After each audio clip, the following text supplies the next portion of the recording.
Tianwen-1 probe has just entered Mars's orbit. Let's get you some details. CGTN's Zheng Yibing joins us live from Beijing. Yibing.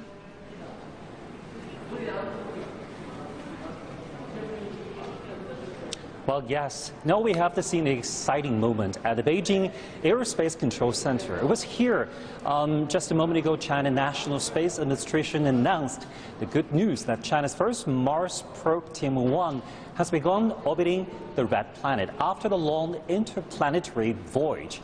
Well, actually, that happened at began at 7:52 p.m. But after almost an hour analysis, the administration announced that. And according to them, before the Tianwen-1's entering the orbit, the probe conducted the crucial brake to decelerate to help itself be captured by Martian gravity.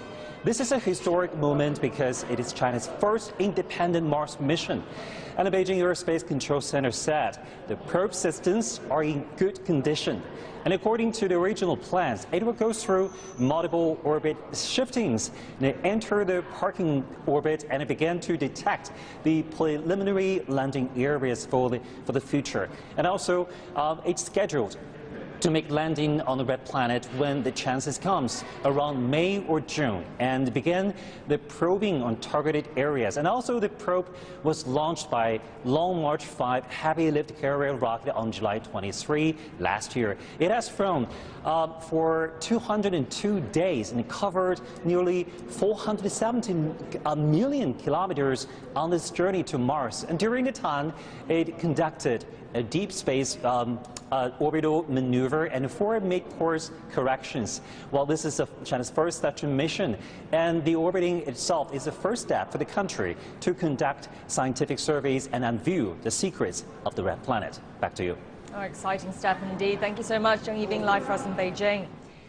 Let's talk more about this with Mr. Xu Yansong. He's the Director General of Asia Pacific Space Cooperation Organization. Mr. Xu, it's good to have you with us. Now, the Chinese spacecraft will orbit Mars for about 3 months before landing on the surface. So what can we expect to happen within this time? Well, it's a long process. It's a preparation for landing and deployment of the rover. And also this mission, the orbiting is part of this mission. As you understand that this mission is segment 3 parts, orbiting, landing, and roaming. So orbiting has its own specific missions, including imaging of the Martian surface, detection of plasmas and other radioactive radiations. On board this Mars mission, we do have a number of instruments, including a magnetometer and also neutron detectors and many other scientific instruments. So the flying aboard on the orbit of Mars do have its significance for the first mission of Chinese Mars mission. So take us a little bit more further down the line in time. What will happen in China's Mars exploration program once and if Tianwen-1 successfully completes its mission? It is a good question. We do have a reflection of our lunar probe missions, which is also covered 3 steps, orbiting, landing, and sample return. And that would likely go to Mars mission as well.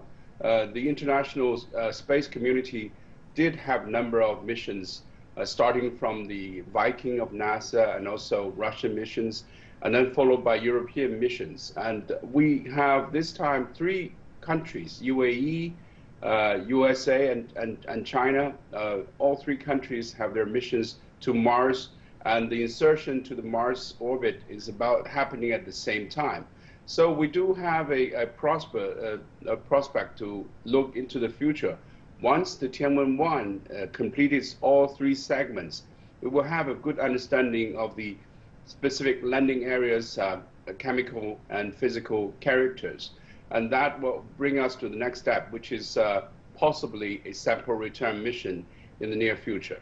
And how about this for a really futuristic, distant mission, Mars colonization? You know, I mean, this sounds like the stuff of sci-fi movies, but, you know, for humans to really live on Mars, what sort of challenges are we looking at? Well, Mars is quite significantly different from Earth, as you see that this environment is very hazard. Has a atmosphere that is just 1% of the Earth. So the air is very thin and not enough oxygen. And also the gravity of Mars is smaller in comparison with Earth, so that the effect of the solar wind would have a big impact on the atmosphere. So to change the planet into a habitable place is one challenging mission. The other one is the traveling. We know that every 2 years we have a close proximity between Earth and Mars, so that we can travel in every 2 years. So that journey also takes about 6 months or even longer. So that during that journey, the human beings will be exposed to the hazardous cosmic rays and plasma rays and radiations. So we have to solve all these challenges before we can step up to the next step, that we become an interplanetary species. Yeah, well, when you put it like that, it does sound like it could be realistic at some point. Thank you so much, Mr. Xu. It's a pleasure to have you with us on The World Today.